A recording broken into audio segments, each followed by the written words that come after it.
Well, howdy, howdy, everybody out there in YouTube land. Right back into it here with number 3. What is social media marketing not?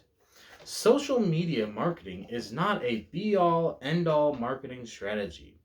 It cannot be the sole driver for your marketing team, but it can greatly enrich your marketing plan. If social media platforms are specifically designed to create engaging content that drives two-way interactions, then businesses should focus on the interactional aspect of this technology. The main goal of social media marketing is to create genuine, dynamic connections with real people. Therefore, lost my place. Social media marketing is not a podium to stand on with a really loud microphone constantly shouting, buy this, at anyone who wanders by your business. That doesn't start a conversation. Instead, think of social media marketing as a way to constantly connect with the consumer by bringing them meaningful content that cultivates an authentic relationship with your brand and product. Well, fantastic. So, what does that mean? So, one of the things that we talk about here on the channel is we talk about products, but am I selling you products? Am I trying to be an influencer towards products? So I review stuff on the channel. Does that mean I want you to buy those products? Maybe, but I want you to buy what you're interested in. That's really what it comes down to. I'm not really selling you a product so much as providing you entertainment that you can come back and watch on a regular basis. So when I talk about like super chat stuff, which basically like when we're doing lives, there's a little button that lets you donate money. There is the affiliate marketing, which I need to do a little bit more with that, like get the links down below and all that stuff. So these are revenue streams for me. There's the AdSense that I get paid when you guys watch my videos. But here's the thing, I'm in sales, so I'll explain how my sales work. So there's a process of making a sale. Then there's a process of the customer getting the product, which is fine. However, they need to maintain that product for a certain amount of time in order for me to get paid. So the same thing here with this. When I upload a video, I kind of want you guys to watch that video all the way through. That way we can have that interaction from start to finish. Now, if you end up clicking off my video a minute into it and I'm doing 20-minute videos, I don't have a high retention rate, which means I'm losing money. So I need to find ways to keep you guys engaged and make sure that the information that I'm providing or the entertainment value that I'm providing is keeping you here for that retention. Because here's the thing, here's the deal. Subscribers doesn't make money.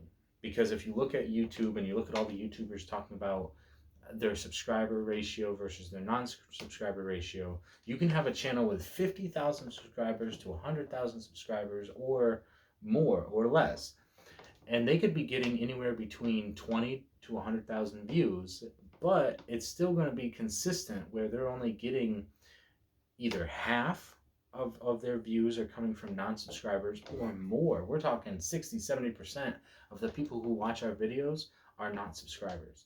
So if you like what we do here on the channel, go ahead and subscribe. That's our way of saying, hey, we want more subscribers, but views are what matter, and subscribers don't equal views, because in those examples that I just gave, there's a chance that you're not even getting views to equal the subscribers that you have.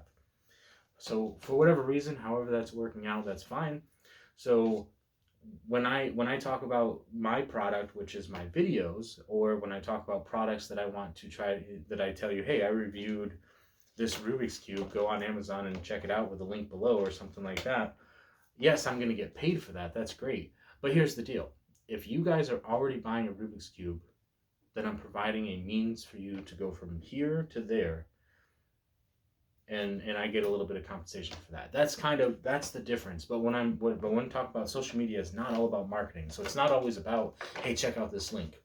So I try to keep that very limited, and I probably will never do sponsorships on this channel. I'm just going to say that, unless it's something like, unless you guys, the audience, is like, hey, you definitely should do that. Just because I want to keep everything me. And I don't think that's a problem, because if I'm going to tell you to take something or that you should buy it, like a Rubik's Cube it's a standard. A bicycle deck is standard. THEORY11 is standard. All this stuff is standard in the market. So these aren't things that you guys have to compromise on. These are just products that I like, and if you like them, go ahead and check them out. Type of situation. So when I'm up here on in front of my my soapbox or whatever you want to call it, I'm basically having fun chatting with you guys, and hopefully I can provide some value for you. But anyway, this is a deck review. So why don't we get into the deck review here, and we're going to talk about the Voyagers today. This is a as you can see, it's already open because, well, I had to redo the video. But it's a really good deck to talk about because we're starting this social media journey. We're talking about rebuilding the channel. We're rebranding in a way. So we're talking about a voyage. So let's talk about a voyage. So what's really nice about this deck is you've got that color pattern that's on there. It is embossed. So there's some texture. The sides are the same. Voyager, USA. The back is interesting. Actually, that's interesting because it's got the repeat designs here with the bird with the guitar and then the mountain road for the voyage there. Fantastic design. On the bottom it says premium playing cards THEORY11 made in USA. Absolutely love it. We did preserve the stamp, and what I had said the first time, and I'll repeat it here just for you guys, is I'm not sure why my brain didn't correlate this. On the stamp is basically just that same country road type of setup. Plus there's a design on the inside. Is that I kind of just realized that the stamp is a postage stamp. Or it's like a similar thing. So yeah, I was today years old when my brain finally made that connection. Or maybe I've made the connection before and I forgot. Either way, it was like new. So right out of the box, these cards are absolutely fantastic. You can absolutely just enjoy them. Like I was talking about the last deck, the Darren Browns, fantastic. They felt nice. They looked great, but they had a chunkiness to them. These don't have that chunkiness. These feel more like the Monarchs that you basically can just kind of take right out of the box. And look at the fan. Absolutely fantastic fan. What is not to love? Here we go. Let's try it out. Woo-hoo, getting a little bit better with the Anaconda dribble. So yeah, absolutely. As far as the cards go, let's take a look at the back design. It looks like the back of the box there. Beautiful. Got an ad card. Taking a look at the faces. I want to make sure they're not upside down for you.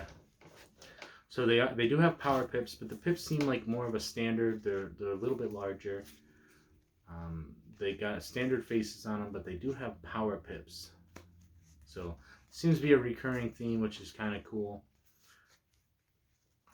So absolutely gorgeous. Absolutely foil on there. Absolutely love it. Yeah, squinting into the camera. Beautiful. So, and that's one thing about THEORY11 that I was just talking about in the last video, is that the cards are standard. I mean, we're talking, like, there might be some variation, there might be some color differences, but usually it's not all that different. And so when you're talking about using THEORY11, you can literally open them, take them out of the box. They might be a little bit different than what people are normally using, but they are, I feel like they're known enough in the world that you could probably get away with just using them as a fancy deck of cards. So, question is though, would I use them? Would I carry them? And I probably wouldn't use them as a tier 1. They probably wouldn't be my first pick, but they would definitely be like a close second. They feel amazing. I love the theme of like the guitar with the music and the traveling. So like, what could I use it for? You could definitely do, like, if maybe you got like a Vagabond, or I don't want to use that and then go right into talking about street magic, but you could definitely talk about like being on the road. You know, you could talk about just being out there traveling. Maybe you do a little bit of music. Maybe you do a little bit of card stuff. You do some coins. All that fun stuff. What kind of tricks would I do?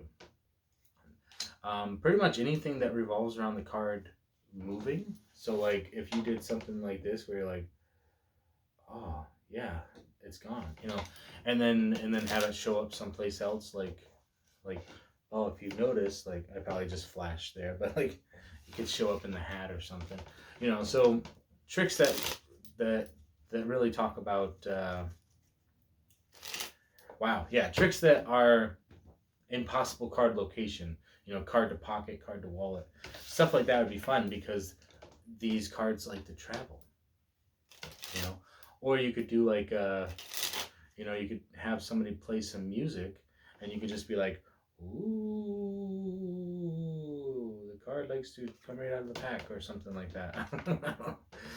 There is another way to do it, which I've kind of forgotten how to do it at this point, but like there is,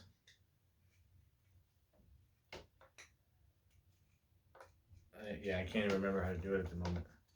Like there's another way to, yeah, I can't remember. I just know that there is another way to do that. But yeah, have the card move, have the card travel from place to place. And I think those tricks will do very well with this type of deck. So that'd be absolutely fantastic. So I did want to get through this one a little bit quicker than the other one. I still have 2 more decks to get through today, so we've got way more stuff to do here. But I like to keep them separate. That way we're just talking about this, plus we're adding the social media thing. Plus, as we get further into the book, the videos are going to be specifically chunked out for that particular chapter or section. And then we're going to, you know, that way we're not taking too much time away from the cards. But I want to give you guys some more value with kind of connecting what we're doing here with the cards with the social media aspect of things. So I hope you enjoyed. And remember, stay positive, stay active, and stay awesome. And we'll see you next time. The awkward part of turning off the camera.